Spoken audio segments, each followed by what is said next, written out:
Salut tout le monde, j'espère que vous allez bien. Aujourd'hui, on va parler du résultat d'une recherche menée par une équipe écossaise et parue dans Nature Communications, un journal scientifique avec un très fort facteur d'impact. Dans cette étude, les chercheurs affirment avoir mis au point une technique alliant spectroscopie infrarouge et intelligence artificielle dans le but de déceler plus précocement les cancers du cerveau. Cette annonce est assez étonnante parce que ça voudrait dire qu'une simple analyse d'un échantillon de sang suffirait à établir un premier diagnostic.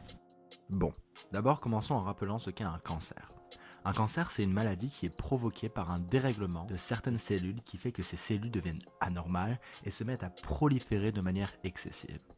Le dérèglement dont je viens de vous parler peut avoir maintes origines. Il peut être dû à des facteurs environnementaux comme les rayons UV du soleil, le tabagisme, la radioactivité de l'environnement, à des facteurs génétiques et héréditaires, à l'âge, etc., etc. Donc ces cellules qui sont désormais déréglées finissent par former une masse qu'on appelle tumeur maligne. Les cellules cancéreuses ont tendance à envahir les tissus voisins et à se détacher de la tumeur initiale. Elles migrent alors par les vaisseaux sanguins et les vaisseaux lymphatiques pour aller former une autre tumeur. C'est ce qu'on appelle une métastase.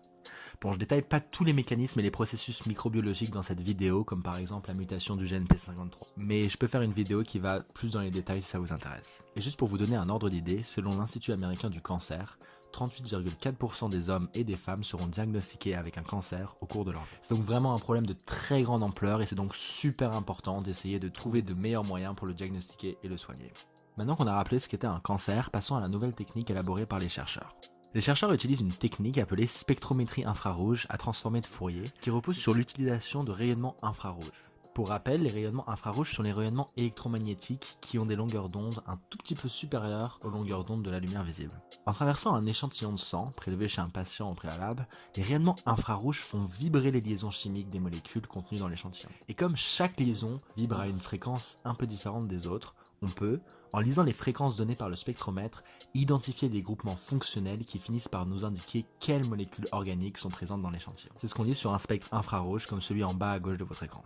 Une fois qu'on a réalisé l'analyse spectrale et qu'on a obtenu notre spectre, on entre dans la deuxième partie du diagnostic. Et c'est à ce moment-là qu'intervient l'intelligence artificielle. Les chercheurs ont créé un algorithme d'apprentissage automatique qu'ils ont entraîné à reconnaître les spectres de personnes souffrant d'un cancer du cerveau. Ça veut dire qu'ils ont montré à l'algorithme des centaines de spectres obtenus chez des personnes atteintes d'un cancer et chez des personnes saines, et ils ont essayé de trouver des variations répétées entre ces spectres. Après lui avoir entre guillemets appris ça, on peut montrer un spectre à l'algorithme et en comparant avec les autres spectres qu'il a déjà vus de personnes atteintes de cancer, il est capable de dire s'il y a assez de similarité entre les spectres pour dire si la personne est atteinte du cancer ou non. Avec cette technique, on peut maintenant analyser l'échantillon d'un patient en moins de 10 minutes. Un autre avantage est l'argument financier. La mise en place de ce diagnostic permettrait d'éviter des analyses inutiles. On pourrait identifier les personnes pour lesquelles un examen par IRM n'est pas nécessaire et ça permettrait de réaliser de réelles économies. Les chercheurs ont testé leur algorithme sur un groupe d'une centaine de personnes malades et non malades et les résultats sont plutôt assez impressionnants. L'algorithme a détecté 83,3% des personnes malades et 87% des personnes non malades. Cette nouvelle technique a donc l'air assez incroyable, mais elle possède cependant quelques défauts. D'abord, l'algorithme est capable de comparer les variations d'un spectre avec les variations des spectres de personnes saines et atteintes de cancer, mais on ne sait finalement pas expliquer ce qui est à l'origine de ces variations. Il se peut que certaines soient juste dues à la manière de préparer l'échantillon ou à l'appareil. Cette incertitude autour des variations rend aussi impossible le fait d'isoler un ou plusieurs biomarqueurs.